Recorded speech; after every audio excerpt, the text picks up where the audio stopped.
ਸਤਿ ਸ਼੍ਰੀ ਅਕਾਲ ਪਿਆਰੇ ਬੱਚਿਓ। ਉਮੀਦ ਹੈ ਵੀ ਤੁਹਾਡੀ ਜਿਹੜੀ ਤਿਆਰੀ ਹੈਗੀ ਉਹ ਬਹੁਤ ਵਧੀਆ ਢੰਗ ਨਾਲ ਚੱਲ ਰਹੀ ਹੋਵੇਗੀ।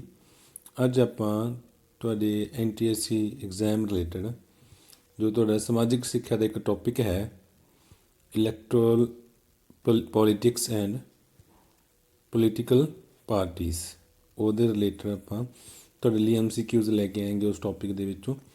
ਅਤੇ ਇਹਦੇ ਵਿੱਚੋਂ ਕਾਫੀ ਜਿਹੜੇ ਕੁਐਸਚਨ ਹੈਗੇ ਉਹ ਪਿਛਲੇ ਪ੍ਰੀਵੀਅਸ ਈਅਰਸ ਦੇ ਜਿਹੜੇ ਪੇਪਰ ਹੈਗੇ ਉਹਨਾਂ ਦੇ ਵਿੱਚ ਰਿਪੀਟ ਹੋਏ ਹੈਗੇ, ਇਸ ਕਰਕੇ ਇਹਨੂੰ ਤੁਸੀਂ ਧਿਆਨ ਨਾਲ ਵੇਖਿਓ ਅਤੇ ਕਾਫੀ ਮੈਨੂੰ ਲੱਗਦਾ ਕੁਐਸਚਨ ਤੁਹਾਨੂੰ ਇਹਦੇ ਵਿੱਚੋਂ ਆਉਂਦੇ ਵੀ ਹੋਣੇ। ਠੀਕ ਹੈ ਬੇਟਾ, ਆਓ ਸ਼ੁਰੂ ਕਰੀਏ।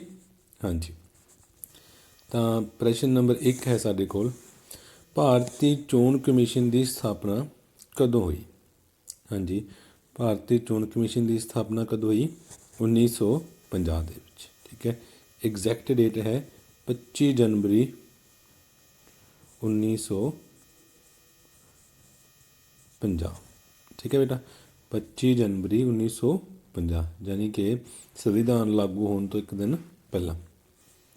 ਹਾਂਜੀ, ਪ੍ਰਸ਼ਨ ਨੰਬਰ 2, ਸੰਵਿਧਾਨ ਦੇ ਕਿਸ ਭਾਗ ਵਿੱਚ ਚੋਣ ਕਮਿਸ਼ਨ ਦਾ ਜ਼ਿਕਰ ਹੈ? ਹਾਂਜੀ ਬੇਟਾ, ਪਹਿਲਾਂ ਤਾਂ ਇਹ ਪਤਾ ਹੋਣਾ ਚਾਹੀਦਾ ਤੁਹਾਨੂੰ ਸੰਵਿਧਾਨ ਦੇ ਕਿੰਨੇ ਭਾਗ ਨੇ? 22। ਠੀਕ ਹੈ, ਤਾਂ ਉਹ 22 ਭਾਗ ਕਿਸੇ ਨਾ ਕਿਸੇ ਨਾਲ ਰਿਲੇਟਡ ਹੈਗੇ। ਜਿਵੇਂ ਭਾਗ 3 ਹੈਗਾ, ਜਿਹੜਾ ਭਾਗ 3 ਹੈ ਉਹ ਸੰਬੰਧਿਤ ਹੈ ਬੇਟਾ ਮੌਲਿਕ ਅਧਿਕਾਰਾਂ ਨਾਲ। ਠੀਕ ਹੈ, ਇਹ ਤੁਹਾਨੂੰ ਪਤਾ ਹੋਣਾ ਚਾਹੀਦਾ ਹੈਗਾ। ਭਾਗ 3 ਕਿਹਦੇ ਨਾਲ ਸੰਬੰਧਿਤ ਹੈ ਬੇਟਾ? ਮੌਲਿਕ ਅਧਿਕਾਰਾਂ ਨਾਲ। ਠੀਕ ਹੈ ਜੀ, ਅਤੇ ਜਿਹੜਾ ਭਾਗ 4A ਹੈ ਇਹ ਸੰਬੰਧਿਤ ਹੈ ਮੌਲਿਕ ਕਰਤੱਵਾਂ ਨਾਲ। ਠੀਕ ਹੈ ਬੇਟਾ, ਮੌਲਿਕ ਕਰਤੱਵ ਯਾਨੀ ਕਿ ਫੰਡਾਮੈਂਟਲ ਡਿਊਟੀਜ਼ ਜਿਹੜੀਆਂ ਸਾਡੀਆਂ ਨੇ। ਭਾਗ 4A। ਇਸੇ ਤਰੀਕੇ ਨਾਲ ਬੇਟਾ ਜਿਹੜਾ ਚੋਣ ਕਮਿਸ਼ਨ ਹੈਗਾ ਉਹਦਾ ਜ਼ਿਕਰ ਹੈਗਾ ਭਾਗ 15 ਦੇ ਵਿੱਚ। ਠੀਕ ਹੈ, ਹਾਂਜੀ। ਅਗਲਾ ਪ੍ਰਸ਼ਨ, ਭਾਰਤੀ ਚੋਣ ਕਮਿਸ਼ਨ ਦੇ ਕਿੰਨੇ ਮੈਂਬਰ ਹਨ? ਹਾਂਜੀ ਬੇਟਾ, ਚੋਣ ਕਮਿਸ਼ਨ ਦੇ 3 ਮੈਂਬਰ ਹੈਗੇ।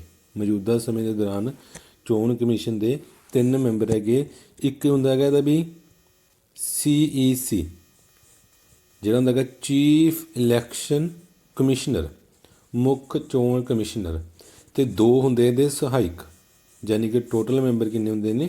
3। ਠੀਕ ਹੈ ਬੇਟਾ, ਹਾਂਜੀ। ਅਗਲੇ ਪ੍ਰਸ਼ਨ ਦੀ ਆਪਾਂ ਗੱਲ ਕਰੀਏ, ਮੁੱਖ ਚੋਣ ਕਮਿਸ਼ਨ, ਠੀਕ ਹੈ, ਚੀਫ ਇਲੈਕਸ਼ਨ ਕਮਿਸ਼ਨਰ ਦਾ ਕਾਰਜਕਾਲ ਕਿੰਨਾ ਹੁੰਦਾ ਹੈਗਾ? ਹਾਂਜੀ ਬੇਟਾ, 5 ਸਾਲ, 6 ਸਾਲ, 65 ਸਾਲ ਜਾਂ 2 ਅਤੇ 3 ਦੋਵੇਂ। ਹਾਂਜੀ ਬੇਟਾ, ਜਿਹੜਾ ਚੀਫ ਇਲੈਕਸ਼ਨ ਕਮਿਸ਼ਨਰ ਹੁੰਦਾ ਹੈਗਾ ਉਹਦਾ ਕਾਰਜਕਾਲ 6 ਸਾਲ ਜਾਂ 65 ਸਾਲ ਹੁੰਦਾ ਹੈਗਾ। ਠੀਕ ਹੈ, ਇਹਦਾ ਮਤਲਬ ਇਹਦੀ ਜਿਹੜੀ ਸਾਡੀ 4th ਆਪਸ਼ਨ ਸਹੀ ਆ ਜਾਏਗੀ।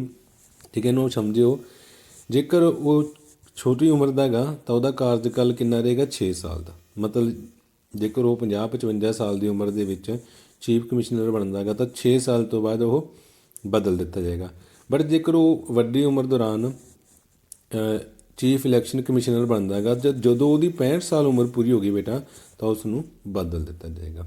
ਠੀਕ ਹੈ ਜੀ, ਇਹਦਾ ਮਤਲਬ ਜਿਹੜਾ ਚੀਫ ਇਲੈਕਸ਼ਨ ਕਮਿਸ਼ਨਰ ਹੈਗਾ ਉਹ 6 ਸਾਲ ਜਾਂ 65 ਸਾਲ ਦੀ ਉਮਰ ਤੱਕ ਆਪਣੇ ਅਹੁਦੇ ਉੱਤੇ ਰਹਿੰਦਾ ਗਾ। ਅਤੇ ਬਾਕੀ ਜਿਹੜੇ 2 ਰਹਿ ਗਏ ਬੇਟਾ ਇਲੈਕਸ਼ਨ ਕਮਿਸ਼ਨਰ ਦੇ ਇਲੈਕਸ਼ਨ ਕਮਿਸ਼ਨ ਦੇ ਮੈਂਬਰ, ਉਹ 6 ਸਾਲ ਜਾਂ 62 ਸਾਲ ਦੀ ਉਮਰ ਤੱਕ ਆਪਣੇ ਅਹੁਦੇ 'ਤੇ ਰਹਿੰਦੇ ਹੈਗੇ। ਠੀਕ ਹੈ, ਇਹ ਦੋਨਾਂ 'ਚ ਥੋੜ੍ਹਾ ਅੰਤਰ ਹੈਗਾ, ਤੁਸੀਂ ਧਿਆਨ ਨਾਲ ਪੜ੍ਹਨਾ ਹੈ ਇਹਨਾਂ ਨੂੰ। ਜਿਹੜਾ ਮੁੱਖ ਚੋਣ ਕਮਿਸ਼ਨਰ ਹੈਗਾ ਉਹ 6 ਸਾਲ ਜਾਂ 65 ਸਾਲ ਦੇ ਤੱਕ ਆਪਣੇ ਕਾਰਜਕਾਲ ਉੱਪਰ ਰਹਿੰਦਾ ਗਾ। ਬਟ ਜਿਹੜੇ ਦੂਜੇ 2 ਕਮਿਸ਼ਨਰ ਨੇ ਉਹ 6 ਸਾਲ ਜਾਂ 62 ਸਾਲ ਦੀ ਉਮਰ ਤੱਕ ਆਪਣੇ ਅਹੁਦੇ ਉੱਤੇ ਰਹਿੰਦੇ ਹੈਗੇ। ਠੀਕ ਹੈ ਬੇਟਾ, ਤਾਂ ਇਹਦੇ ਲਈ ਸਾਡੀ 4th ਆਪਸ਼ਨ ਸਹੀ ਆ ਜਾਏਗੀ। ਪ੍ਰਸ਼ਨ ਨੰਬਰ 5, ਭਾਰਤ ਵਿੱਚ ਪਹਿਲੀ ਵਾਰ ਲੋਕ ਸਭਾ ਚੋਣਾਂ ਕਦੋਂ ਹੋਈਆਂ? ਹਾਂਜੀ ਬੇਟਾ, ਕਦੋਂ ਹੋਈਆਂ ਸੀ ਪਹਿਲੀ ਵਾਰ ਲੋਕ ਸਭਾ ਚੋਣਾਂ? 1952 ਦੇ ਵਿੱਚ। ਠੀਕ ਹੈ ਬੇਟਾ, ਹਾਂਜੀ। ਪ੍ਰਸ਼ਨ ਨੰਬਰ 6, ਸੰਵਿਧਾਨ ਦੀ ਕਿਸ ਸੋਧ ਰਾਹੀਂ ਵੋਟ ਪਾਉਣ ਦੀ ਉਮਰ 21 ਸਾਲ ਤੋਂ ਘਟਾ ਕੇ 18 ਸਾਲ ਕੀਤੀ ਗਈ? ਹਾਂਜੀ ਬੇਟਾ, ਕਿਹੜੀ ਸੋਧ ਸੀ ਉਹ ਸੋਧ ਸੀ 61ਵੀਂ ਸੋਧ। ਠੀਕ ਹੈ, 61 ਅਮੈਂਡਮੈਂਟ ਸੀ, 1988 ਦੇ ਵਿੱਚ ਹੋਈ ਸੀ ਬੇਟਾ ਇਹ। ਠੀਕ ਹੈ, 1988 ਦੇ ਵਿੱਚ ਹੋਈ ਸੀ। ਇਹਦੇ ਵਿੱਚ ਇਹ ਘੋਸ਼ਿਤ ਕੀਤਾ ਗਿਆ ਜਾਂ ਇਹ ਸੋਧ ਕੀਤੀ ਗਈ ਕਿ ਵੋਟ ਪਾਉਣ ਦੀ ਜਿਹੜੀ ਉਮਰ ਹੈ 21 ਸਾਲ ਤੋਂ ਘਟਾ ਕੇ ਹੁਣ ਕਿੰਨੀ ਕਰਤੀ ਬੇਟਾ? 18 ਸਾਲ। ठीक है जी, ये तुसीं याद रखना गा। एक इत्थे होर तुहानूं दसदा बेटा, जिहड़ी 42ਵੀਂ ਸੋਧ है ना, ये 1976 च होई सी। वैसे तुसीं पढ़िया होएगा। ਤਾਂ 42ਵੀਂ ਸੋਧ ਨੂੰ बेटा ਭਾਰਤੀ ਸੰਵਿਧਾਨ ਦਾ ਮੈਗਨਾ ਕਾਰਟਾ ਕਿਹਾ ਜਾਂਦਾ ਹੈਗਾ। ਠੀਕ ਹੈ, ਜਾਂ ਆਪਾਂ ਇਹਨੂੰ ਕਹਿ ਸਕਦੇ ਮਿਨੀ ਸੰਵਿਧਾਨ। 42ਵੀਂ ਜਿਹੜੀ ਸੋਧ ਹੈਗੀ ਇਸ ਨੂੰ ਮਿਨੀ ਸੰਵਿਧਾਨ ਕਿਹਾ ਜਾਂਦਾ ਹੈਗਾ, ਕਿਉਂਕਿ ਇਸ ਦੇ ਵਿੱਚ ਬਹੁਤ ਸਾਰੀਆਂ ਜਿਹੜੀਆਂ ਅਮੈਂਡਮੈਂਟ ਸੀ ਇਸ ਦੇ ਦੌਰਾਨ ਹੋਈਆਂ ਸੀ। ਠੀਕ ਹੈ ਬੇਟਾ, ਹਾਂਜੀ। ਪ੍ਰਸ਼ਨ ਨੰਬਰ 7, EVM ਸਟੈਂਡਸ ਫੋਰ। ਹਾਂਜੀ, EVM ਦੀ ਫੁੱਲ ਫਾਰਮ ਕੀ ਹੈ? ਤੁਸੀਂ ਨਾਮ ਸੁਣਿਆ ਹੋਏਗਾ। ਹਾਂਜੀ, ਇਹਦਾ ਮਤਲਬ ਹੈ ਬੇਟਾ ਇਲੈਕਟ੍ਰੋਨਿਕ ਵੋਟਿੰਗ ਮਸ਼ੀਨ। ਠੀਕ ਹੈ ਜੀ, ਇਲੈਕਟ੍ਰੋਨਿਕ ਵੋਟਿੰਗ ਮਸ਼ੀਨ। ਪ੍ਰਸ਼ਨ ਨੰਬਰ 8, ਚੋਣਾਂ ਦਾ ਪ੍ਰਚਾਰ ਵੋਟਾਂ ਪੈਣ ਤੋਂ ਕਿੰਨੇ ਘੰਟੇ ਪਹਿਲਾਂ ਬੰਦ ਹੋ ਜਾਂਦਾ ਹੈ? ਹਾਂਜੀ ਬੇਟਾ, ਕਿੰਨੇ ਘੰਟੇ ਪਹਿਲਾਂ ਬੰਦ ਹੋ ਜਾਂਦਾ ਚੋਣਾਂ ਦਾ ਪ੍ਰਚਾਰ ਹੈ ਜਿਹੜਾ? ਉਹ ਬੰਦ ਹੋ ਜਾਂਦਾ ਬੇਟਾ 48 ਘੰਟੇ ਪਹਿਲਾਂ। ਠੀਕ ਹੈ, ਚੋਣ ਪ੍ਰਚਾਰ ਵੋਟਾਂ ਪੈਣ ਤੋਂ 48 ਘੰਟੇ ਪਹਿਲਾਂ ਬੰਦ ਹੋ ਜਾਂਦਾ ਹੈ। ਹਾਂਜੀ ਬੇਟਾ, ਜਨਤਾ ਦੀ ਆਵਾਜ਼ ਪਰਮਾਤਮਾ ਦੀ ਆਵਾਜ਼ ਹੁੰਦੀ ਹੈ, ਇਹ ਸ਼ਬਦ ਕਿਸ ਨੇ ਕਹੇ? ਹਾਂਜੀ ਬੇਟਾ, ਕਿਹਨੇ ਕਿਹਾ ਕਿ ਇਹ ਸ਼ਬਦ ਕਿਹਾ ਬੇਟਾ? ਰੂਸੋ ਨੇ। ਠੀਕ ਹੈ, ਜਿਨ੍ਹਾਂ ਨੇ ਸੋਸ਼ੀਅਲ ਕੰਟਰੈਕਟ ਨਾਂ ਦੀ ਪੁਸਤਕ ਲਿਖੀ ਸੀ। ਯਾਦ ਆ ਤੁਹਾਡੇ? ਹਾਂਜੀ, ਜਨਤਾ ਦੀ ਆਵਾਜ਼ ਪਰਮਾਤਮਾ ਦੀ ਆਵਾਜ਼ ਹੁੰਦੀ ਹੈ, ਕਿਹਨੇ ਕਿਹਾ ਸੀ ਬੇਟਾ? ਰੂਸੋ ਨੇ। ਤੇ ਇਹਨਾਂ ਨੇ ਸੋਸ਼ਲ ਕੰਟਰੈਕਟ ਨਾਂ ਦੀ ਪੁਸਤਕ ਲਿਖੀ। ਅਗਲਾ ਪ੍ਰਸ਼ਨ, ਲੋਕ ਸਭਾ ਦੀਆਂ ਸੀਟਾਂ ਵਿੱਚ SC ਅਤੇ ST ਲਈ ਕਿੰਨੇ ਪ੍ਰਤੀਸ਼ਤ ਰਾਖਵਾਂਕਰਨ ਹੈ? ਹਾਂਜੀ ਬੇਟਾ, ਲੋਕ ਸਭਾ ਦੇ ਵਿੱਚ SC ਅਤੇ ST ਦੇ ਲਈ ਜਿਹੜੀਆਂ ਸ਼ਡਿਊਲ ਕਾਸਟਸ ਨੇ ਅਤੇ ਸ਼ਡਿਊਲ ਟਰਾਈਬਸ ਨੇ ਉਹਨਾਂ ਲਈ ਕੁਝ % ਰਾਖਵਾਂਕਰਨ ਕੀਤਾ ਗਿਆ, ਸੀਟਾਂ ਰਾਖਵੀਆਂ ਰੱਖੀਆਂ ਗਈਆਂ ਨੇ। ਕਿੰਨੀਆਂ ਨੇ ਬੇਟਾ? SC ਦੇ ਲਈ 79 ਨੇ ਵੀ। ਠੀਕ ਹੈ, ਅਤੇ ST ਦੇ ਲਈ 41 ਨੇ। ਇਹਨੂੰ ਧਿਆਨ ਨਾਲ ਪੜ੍ਹਿਓ, SC ਲਈ 79 ਨੇ ਅਤੇ ST ਲਈ 41 ਨੇ। ਠੀਕ ਹੈ, ਇਸੇ ਤਰੀਕੇ ਨਾਲ ਬੇਟਾ ਪੰਚਾਇਤ ਅਤੇ ਨਗਰ ਕੌਂਸਲ ਦੀਆਂ ਸੀਟਾਂ ਦੇ ਵਿੱਚ ਔਰਤਾਂ ਦੇ ਲਈ ਕਿੰਨੇ ਪ੍ਰਤੀਸ਼ਤ ਰਾਖਵਾਂਕਰਨ ਕੀਤਾ ਗਿਆ? ਮਤਲਬ ਜੋ ਪੰਚਾਇਤੀ ਅਤੇ ਮਿਊਨਿਸਪਲ ਜਿਹੜੇ ਕਾਰਪੋਰੇਸ਼ਨ ਨੇ ਉਹਨਾਂ ਦੀਆਂ ਜਿਹੜੀਆਂ ਚੋਣਾਂ ਹੁੰਦੀਆਂ ਨੇ ਉਹਦੇ ਵਿੱਚ ਵੀ ਔਰਤਾਂ ਦੇ ਲਈ ਸੀਟਾਂ ਰਾਖਵੀਆਂ ਰੱਖੀਆਂ ਗਈਆਂ ਨੇ। ਤਾਂ ਉਹ ਕਿੰਨੀਆਂ ਨੇ ਬੇਟਾ? ਉਹ ਹੈਗੇ 1/3। ਠੀਕ ਹੈ, 1/3।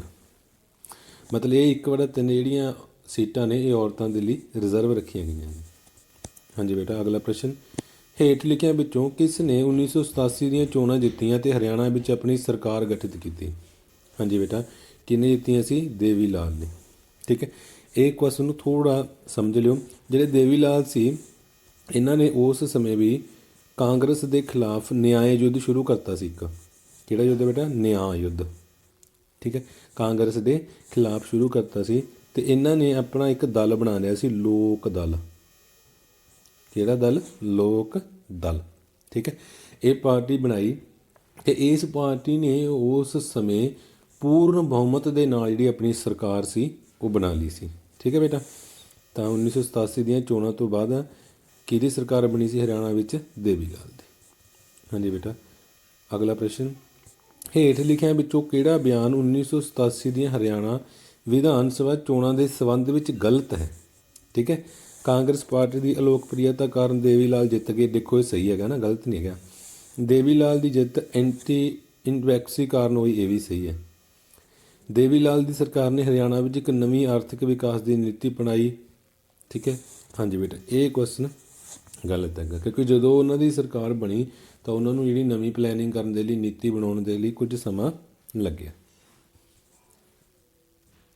ਹਾਂਜੀ ਬੇਟਾ, ਪ੍ਰਸ਼ਨ ਨੰਬਰ 14, ਨਿਮਨਲਿਖਤ ਵਿੱਚ ਕਿਹੜੇ ਸੰਗਠਨ ਵਿੱਚ ਨੁਮਾਇੰਦੇ ਚੁਣਨ ਲਈ ਚੋਣਾਂ ਨਹੀਂ ਕਰਵਾਈਆਂ ਜਾਂਦੀਆਂ? ਦੇਖੋ ਵੀ ਪੰਚਾਇਤ ਸਮਿਤੀ ਲਈ ਚੋਣਾਂ ਹੁੰਦੀਆਂ ਨੇ, ਜ਼ਿਲ੍ਹਾ ਪਰਿਸ਼ਦ ਲਈ ਵੀ ਹੁੰਦੀਆਂ ਨੇ, ਵਿਧਾਨ ਸਭਾ ਲਈ ਵੀ ਹੁੰਦੀਆਂ ਨੇ, ਬਟ ਜਿਹੜੇ ਜ਼ਿਲ੍ਹਾ ਕਲੈਕਟਰੇਟ ਨੇ, ਮਤਲਬ ਜਿਹੜੇ DC ਹੁੰਦੇ ਹੈਗੇ ਜ਼ਿਲ੍ਹੇ ਨਾ ਹੁੰਦੇ ਨਾ, ਡਿਸਟ੍ਰਿਕਟ ਕਮਿਸ਼ਨਰ ਬੋਲ ਦਿੰਦੇ ਆਪਾਂ ਇਹਨਾਂ ਨੂੰ, ਤਾਂ ਇਹਨਾਂ ਦੀ ਚੋਣ ਨਹੀਂ ਕੀਤੀ ਜਾਂਦੀ। ਇਹਨਾਂ ਦੀ ਚੋਣ ਜਾਂ ਇਹਨਾਂ ਨੂੰ ਨਿਯੁਕਤ ਕੌਣ ਕਰਦਾ ਹੈਗਾ? ਸਰਕਾਰ, ਗਵਰਨਮੈਂਟ ਕਰਦੀ ਹੈਗੀ।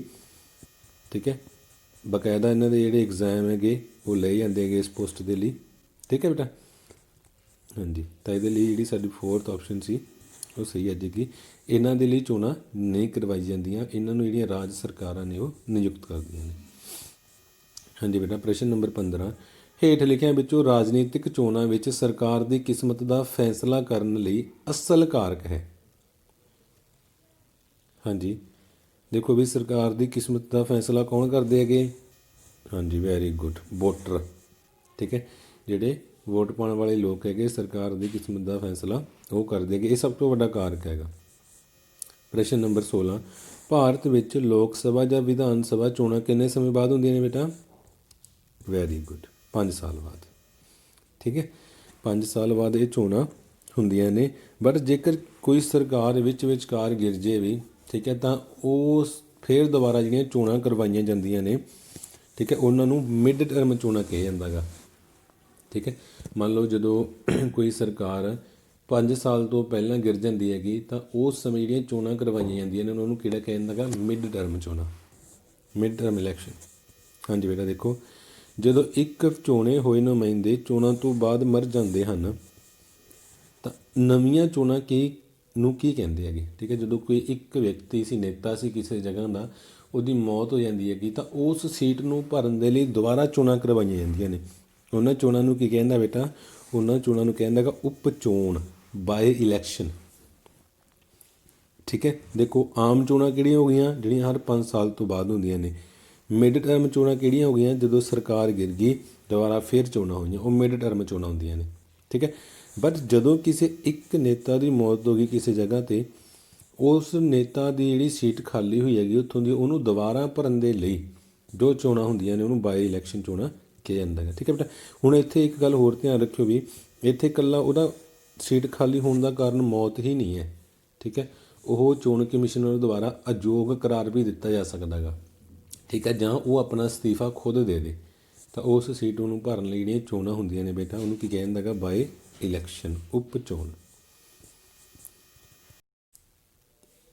ਹਾਂਜੀ ਬੇਟਾ, ਪ੍ਰਸ਼ਨ ਨੰਬਰ 18, ਭਾਰਤ ਵਿੱਚ ਹੇਠ ਲਿਖਿਆਂ ਵਿੱਚੋਂ ਕਿਹੜਾ ਹਲਕੇ ਦੇ ਆਧਾਰ ਉੱਤੇ ਰਾਖਵਾਂਕਰਨ ਨਹੀਂ ਰੱਖਿਆ ਗਿਆ ਹੈਗਾ? ਦੇਖੋ ਵੀ ਇਹਦੇ ਲਈ ਜਿਹੜੀ ਸੀ ਆਪਸ਼ਨ ਹੈਗੀ ਉਹ ਸਹੀ ਹੈਗੀ, ਦਲਿਤ ਅਤੇ ਬ੍ਰਾਹਮਣ। ਠੀਕ ਹੈ, ਇਹਨਾਂ ਦੇ ਲਈ ਰਾਖਵਾਂਕਰਨ ਨਹੀਂ ਹੈ। ਠੀਕ ਹੈ, SC ST ਜੋ ਅੱਗੇ ਟਰਾਈਬਸ ਨੇ ਜਾਂ ਕਾਸਟਸ ਨੇ ਉਹਨਾਂ ਦੇ ਲਈ ਰਾਖਵਾਂਕਰਨ ਰੱਖਿਆ ਗਿਆ ਹੈਗਾ। ਅਗਲਾ ਪ੍ਰਸ਼ਨ, ਚੋਣਾਂ ਵਿੱਚ ਵੋਟਰਾਂ ਦੀ ਯੋਗਤਾ ਕਿਸ ਦੁਆਰਾ ਨਿਰਧਾਰਿਤ ਕੀਤੀ ਜਾਂਦੀ ਹੈਗੀ? ਕਿਹਦੇ ਦੁਆਰਾ ਨਿਰਧਾਰਿਤ ਕੀਤੀ ਜਾਂਦੀ ਹੈ ਬੇਟਾ? ਵੋਟਰ ਸੂਚੀ ਦੁਆਰਾ। ਠੀਕ ਹੈ, ਉਸ ਵੋਟਰ ਸੂਚੀ ਦੇ ਵਿੱਚ ਜੇਕਰ ਕਿਸੇ ਵੋਟਰ ਦਾ ਨਾਮ ਹੈਗਾ ਤਾਂ ਉਹ ਆਪਣੀ ਵੋਟ ਦੇ ਸਕਦਾ ਹੈ, ਪਾ ਸਕਦਾ ਹੈਗਾ। ਠੀਕ ਹੈ, ਇਹ ਵੋਟਰ ਸੂਚੀਆਂ ਕੌਣ ਤਿਆਰ ਕਰਦਾ ਵੀ? ਇਲੈਕਸ਼ਨ ਕਮਿਸ਼ਨ, ਚੋਣ ਕਮਿਸ਼ਨ। ਪ੍ਰਸ਼ਨ ਨੰਬਰ 20, ਚੋਣ ਕਮਿਸ਼ਨ ਨੇ ਵੋਟਰਾਂ ਦੀ ਪਛਾਣ ਕਰਨ ਲਈ ਹੇਠ ਲਿਖਿਆਂ ਵਿੱਚੋਂ ਕਿਸ ਨੂੰ ਯਕੀਨੀ ਬਣਾਇਆ ਗਾ? ਕਿਹਨੂੰ ਯਕੀਨੀ ਬਣਾਇਆ ਬੇਟਾ? ਏਪਿਕ ਨੂੰ। ਠੀਕ ਹੈ, ਹੁੰਦਾ ਨਾ ਇਲੈਕਸ਼ਨ ਫੋਟੋ ਆਈਡੈਂਟੀਟੀ ਕਾਰਡ। ਠੀਕ ਹੈ, ਏਪਿਕ ਦੀ ਫੁੱਲ ਫਾਰਮ ਹੈਗੀ ਇਲੈਕਸ਼ਨ ਫੋਟੋ ਆਈਡੈਂਟੀਟੀ ਕਾਰਡ। ਠੀਕ ਹੈ, ਜਾਂ ਇਲੈਕਟਰ ਵੀ ਲਿਖਿਆ ਹੋ ਸਕਦਾ ਵੀ, ਧਿਆਨ ਰੱਖਿਓ, ਇਲੈਕਟਰ ਜਾਂ ਇਲੈਕਸ਼ਨ। ਠੀਕ ਹੈ, ਜਿਹੜਾ ਇੱਕ ਵੋਟਰ ਕਾਰਡ ਹੁੰਦਾ ਨਾ ਜਿਹਦੇ ਉੱਪਰ ਫੋਟੋ ਲੱਗੀ ਹੁੰਦੀ ਹੈਗੀ ਉਸ ਨੂੰ ਏਪਿਕ ਕਿਹਾ ਜਾਂਦਾ ਹੈ। ਹਾਂਜੀ, ਅਗਲਾ ਪ੍ਰਸ਼ਨ, ਹੇਠ ਲਿਖਿਆਂ ਵਿੱਚੋਂ ਕਿਹੜਾ ਇੱਕ ਉਮੀਦਵਾਰ ਲਈ ਲੋਕ ਸਭਾ ਦੀਆਂ ਚੋਣਾਂ ਲੜਨ ਲਈ ਕੋਈ ਮਾਪਦੰਡ ਨਹੀਂ ਹੈ? ਹਾਂਜੀ ਬੇਟਾ, ਕਿਹੜਾ ਮਾਪਦੰਡ ਨਹੀਂ ਹੈ? ਵਿਦਿਅਕ ਯੋਗਤਾ। ਪ੍ਰਸ਼ਨ ਨੰਬਰ 22, ਚੋਣ ਕਮਿਸ਼ਨ ਨੇ ਲੋਕ ਸਭਾ ਦੀਆਂ ਚੋਣਾਂ ਵਿੱਚ ਇੱਕ ਉਮੀਦਵਾਰ ਦੁਆਰਾ ਖਰਚ ਕੀਤੀ ਜਾਣ ਵਾਲੀ ਰਾਸ਼ੀ ਕਿੰਨੀ ਰੱਖੀ ਹੈ? ਹਾਂਜੀ ਬੇਟਾ, ਕਿੰਨੀ ਰੱਖੀ ਹੈਗੀ? 10 ਲੱਖ ਰੁਪਏ।